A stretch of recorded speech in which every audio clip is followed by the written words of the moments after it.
युतीविषयी कोणाच्या मनात समरम नाही आहे आणि कार्यकर्त्यांच्या मनात तर अजिबात नाही.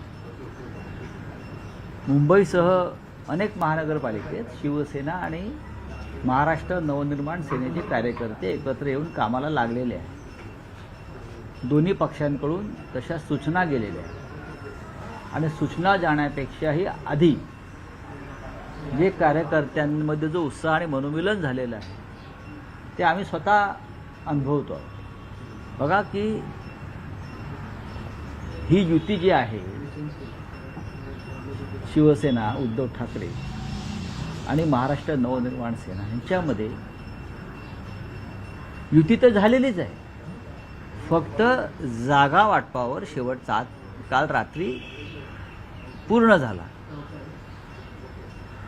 आता राज आणि उद्धवजी यांनी एकत्र येऊन या संदर्भात जो काय जागा वाटपाचा फॉर्म्युला किंवा इतर काही गोष्टी आहेत त्या संदर्भात त्यांना घोषणा करणं तेवढं बाकी आहे. आता ती आज करायची संध्याकाळी की उद्या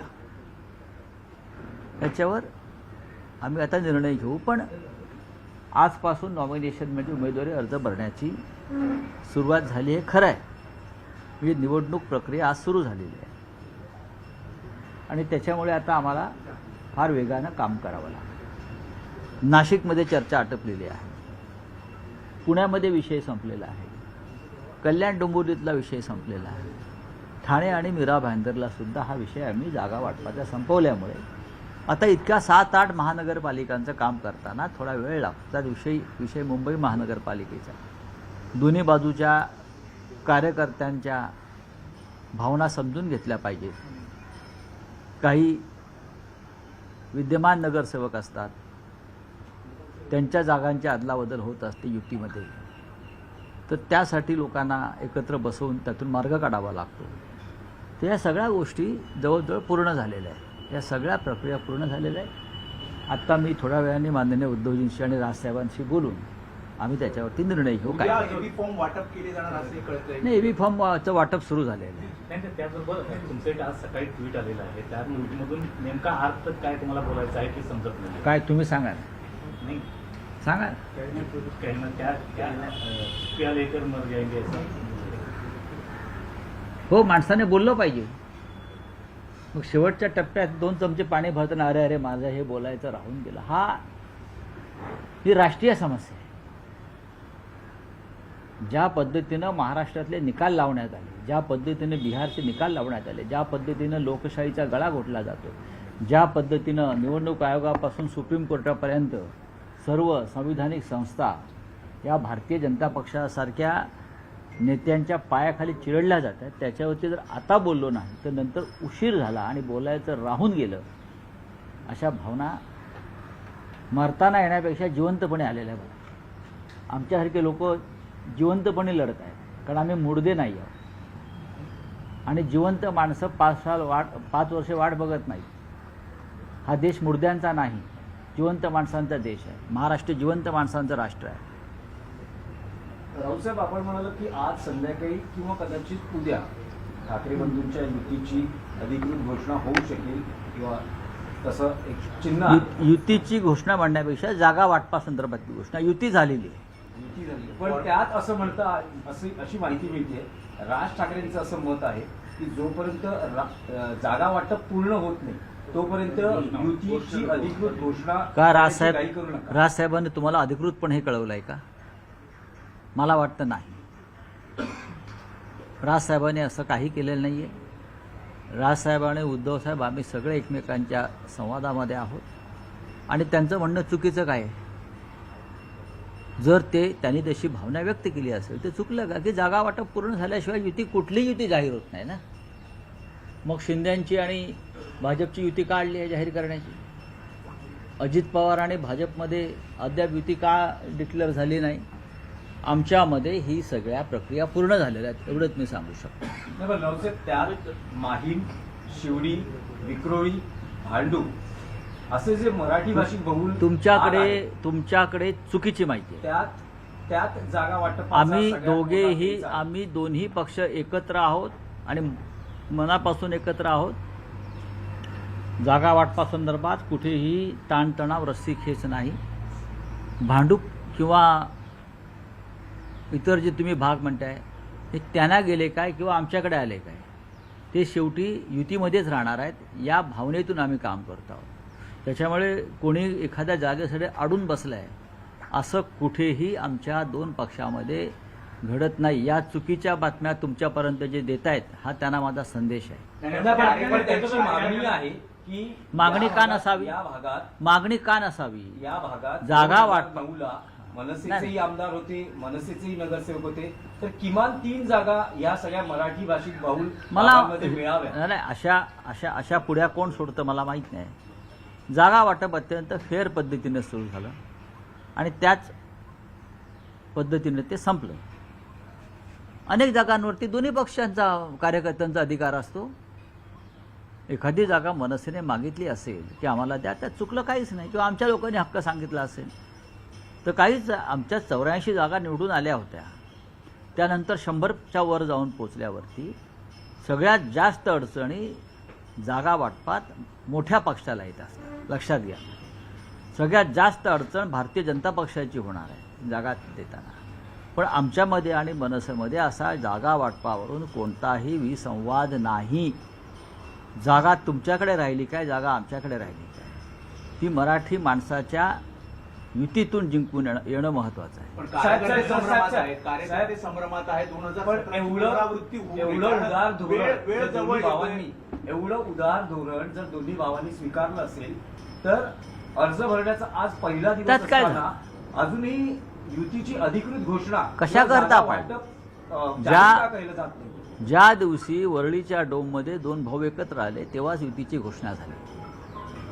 तुम्हाला चिंता कशा करता पाहिजे की आता का घोषणा नाही, उद्या का घोषणा नाही? करू ना, आम्ही ठरवू आणि तुम्हाला सांगू. तुम्हाला पाहिजे त्या तारखेला आम्ही करणार नाही. तुमचा अजेंडा मीडियाचा राबवणार नाही. आमचं जे शेड्यूल ठरलेलं आहे त्यानुसार आम्ही करणार. कार्यकर्ते म्हणतात 2017ची पुनरावृत्ती होणे अगदी शेवटच्या घटकापर्यंत होणार नाही. असं कार्यकर्ते काही म्हणत नाही.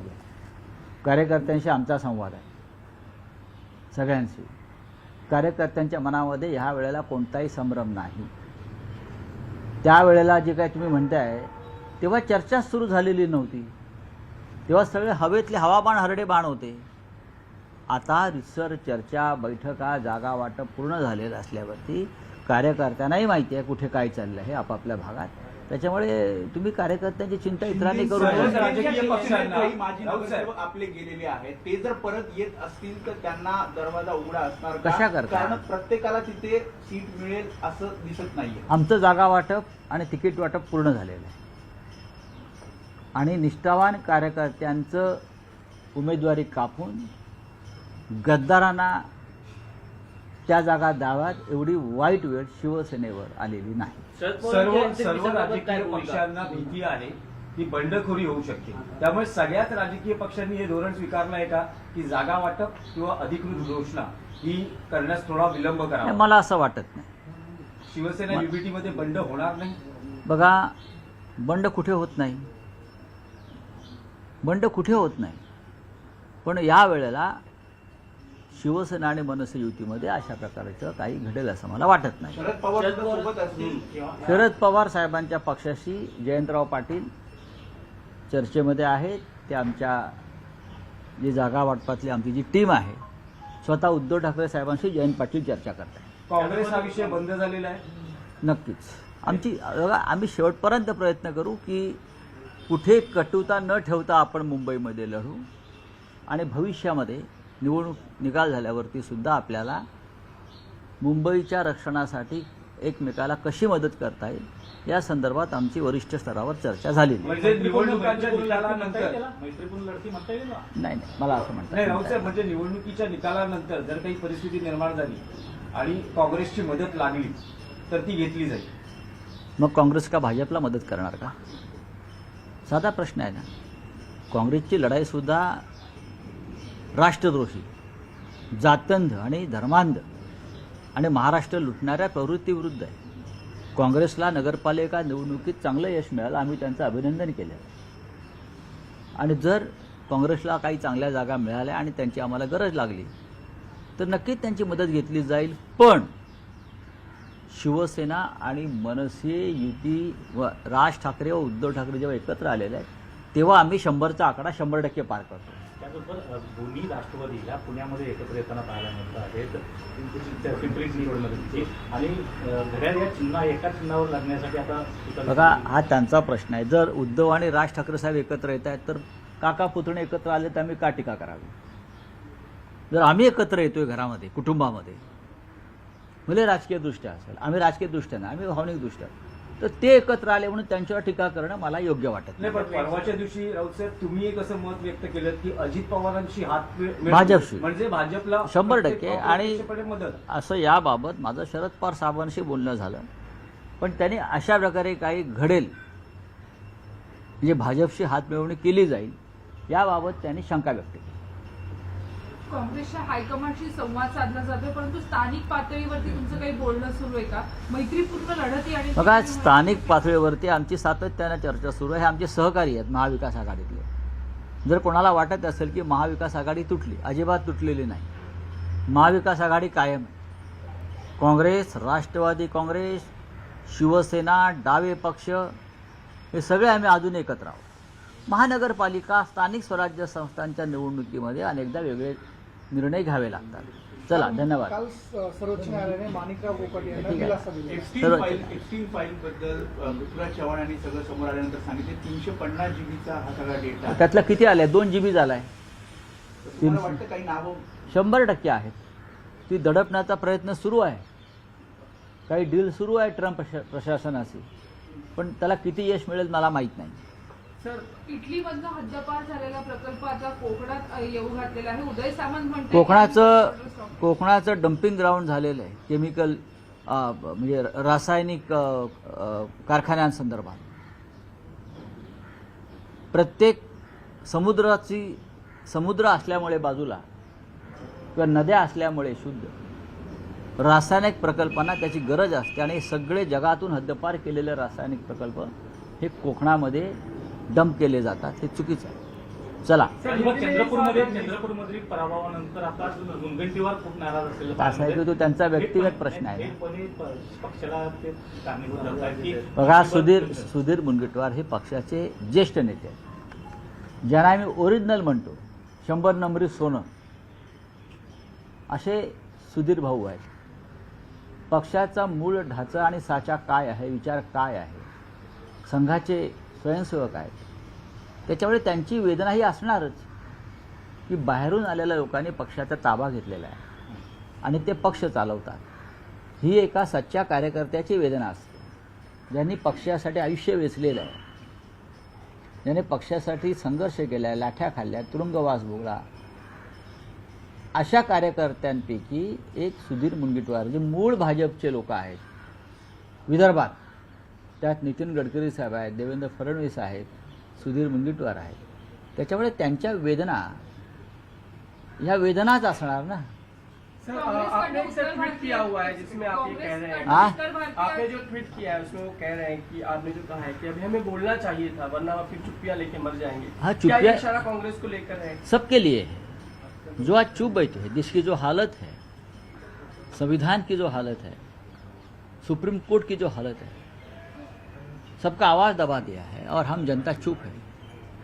अगर जनता चुप रहेगी, नेता चुप रहेगी, सामाजिक कार्यकर्ता चुप रहेगी, तो इतिहास हमें माफ़ नहीं करेगा.